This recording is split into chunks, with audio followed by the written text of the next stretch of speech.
En octubre de 1997 ocurrió una de las peores masacres que hayan sucedido en Colombia y de la cual sabemos muy poco. 150 hombres al mando de Doble Cero, uno de los comandantes de las autodefensas, entraron a una zona conocida como la región del Aro, en Ituango. En el Aro murieron cerca de 19 personas, la mayoría de las cuales fueron torturadas, como les sucedió a Marco Aurelio Areiza, el dueño de un almacén de abarrotes, al que colgaron de un árbol y le quitaron los ojos y el corazón. Luego de miles de investigaciones en el Aro, no encontraron ni secuestrados, ni guerrilleros, ni plantaciones de coca. El pueblo quedó destruido, fue incendiado en llamas. Las mujeres fueron violadas y muchos fueron despojados de sus tierras. Además de que los paramilitares le robaron cerca de 1.700 reses, las cuales fueron arriadas hasta Urabá durante varios días por arrieros que sobrevivieron a la masacre y que llegaron a esa zona prácticamente muertos. ¿Qué fue lo que pasó en esa masacre? ¿Por qué se perpetró? ¿Y por qué se pudo perpetrar durante 10 días? La masacre. Mancuso y Uribe. La masacre del Aro fue preparada con un año de anticipación según Mancuso. En 1996, él mismo fue a encontrarse con el entonces comandante de la 4ª Brigada del Ejército en Medellín, general Manosalva, por petición de Carlos Castaño, máximo comandante de las Autodefensas Unidas de Colombia. La reunión no se hizo en la penumbra, sino en la propia oficina, en Medellín, en el batallón. A ese grado de relación llegaron las autodefensas y los altos mandos militares durante la gobernación de Álvaro Uribe en Antioquia. Allí, en el batallón, el general le entregó los mapas, las informaciones de los combatientes de la guerrilla que podrían estar ahí y los sitios donde se encontraban sus campamentos, supuestamente liderados por Iván Márquez, en la zona del Aro y de Ituango. Esas informaciones, esos mapas, le sirvieron a las autodefensas para planificar la incursión que se produjo un año después, en octubre de 1997. La masacre duró 10 días. Según Mancuso, Carlos Castaño coordinó todo junto con Cuco Banoy, otro de los ex jefes paramilitares importantes que además también está extraditado, quien se había comunicado a su vez en ese momento ya no con el general Manosalva porque había muerto de un infarto, sino con el general Carlos Ospina, quien lo había reemplazado en la 4ª Brigada. Abre comillas, al comandante Castaño, a él le escuché decir que él tenía coordinación directa con el general Ospina. El general Carlos Ospina llegó a ser comandante del ejército y hoy disfruta de un tranquilo retiro. Mancuso también dice que Pedro Juan Moreno, brazo derecho de Álvaro Uribe en la gobernación, era su secretario de gobierno, supo de esta incursión porque semanas antes Moreno mismo se había reunido con Castaño y con él en una finca cercana llamada El Volador. De acuerdo con la declaración de Mancuso, en esa finca Castaño le explicó a Pedro Juan que esa incursión se había planeado porque allá se ubicaba la madriguera de las FARC y era el lugar donde guardaban a sus secuestrados.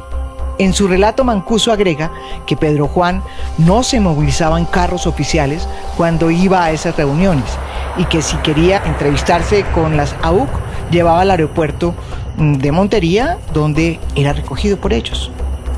Según Mancuso, esa reunión en que se le informó a Pedro Juan sobre la incursión al Aro había sido pedida por el mismo Moreno, entonces secretario de la Gobernación de Antioquia, con el propósito de hablar sobre la creación de las famosas Convivir. Mancuso negó en esa diligencia que las Convivir hubiesen estado al tanto de las incursiones, pero en otra parte aclaró que Pedro Juan sí les ayudó a impulsar las Convivir que ellos propusieron. Abre comillas, nos consiguió una persona que hacía todas las diligencias para la creación de ellas. Nos dio los papeles y todos los que había que hacer para su creación. Y las aprobaciones fueron inmediatas, le dijo al fiscal. ¿Y recuerda si el gobernador de la época, Álvaro Uribe Vélez, también impulsaba las Convivir?, le preguntó el fiscal a Mancuso. Bueno, respondió Mancuso, el gobernador de la época públicamente salía a los medios de comunicación apoyando la creación de las Convivir. Cuando el fiscal le volvió a preguntar si Pedro Juan Moreno iba a título personal o en calidad de secretario de Gobernación departamental, Mancuso respondió: yo creo que él esa investidura la cargaba a donde iba. Y cuando se le indagó a Mancuso si él creía que el gobernador de la época sabía que su secretario de gobierno se reunió por lo menos 10 veces con él y con Carlos Castaño, el ex jefe paramilitar respondió: no tengo conocimiento. Pedro Juan Moreno murió en un misterioso accidente aéreo en febrero de 2006. Mancuso también confirma que durante esos 10 días que duró la masacre, un helicóptero de la gobernación de Antioquia sobrevoló la zona, pero niega la versión de Francisco Villalba, uno de los paramilitares que participó y que fue condenado por la masacre del Aro. Villalba aseguró que luego de la masacre se produjo una reunión en la que se condecoraron a los combatientes, en la que estaban Pedro Juan Moreno, junto con Álvaro Uribe y su hermano Santiago. Villalba fue asesinado en el 2009. Son verdades que mezcla con mentiras, dijo Mancuso al fiscal. Es verdad que hubo una reunión para condecorar a los miembros de la SAUC que participaron en los combates de esa zona de El Aro, donde participaron además el comandante Castaño, Doble Cero y Cuco Banoy. Yo también estuve, pero es mentira que el gobernador de esa época, Álvaro Uribe, y las otras personas que dice Villalba estuvieran allí.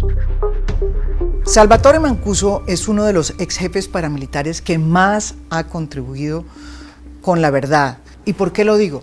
Porque lo hizo desde el comienzo, incluso antes de que los extraditaran. Fue el primero que empezó a hablar. Y después de que lo extraditaron, lo primero que hizo cuando llegó a la cárcel de Estados Unidos fue ofrecerse para justicia y paz. Lo que es cierto es que las víctimas que deben ser el centro de este proceso requieren la verdad. Y requieren que Mancuso venga y cuente no solamente qué pasó en la masacre del Aro, sino en muchas otras masacres, y que cuente además, termina de contar, para que la justicia investigue lo que él nunca ha investigado en los últimos 10 años en que él ha colaborado, ¿sí? Que siga investigando sobre las relaciones que tuvieron los paramilitares con los empresarios que financiaron las Convivir, que financiaron los grupos paramilitares. Ese es un tema que es un capítulo oculto de nuestra historia del paramilitarismo y el conflicto. Ese capítulo lo prometió develar Mancuso y es la única persona de toda la jefatura de los paramilitares de ese momento que ha dicho que está dispuesto a hacerlo. Ese es el temor que hay con Mancuso y ese es el temor de que todo lo que él ya contó se investigue y se investigue por su presión que él ha hecho de entrar a la JEP.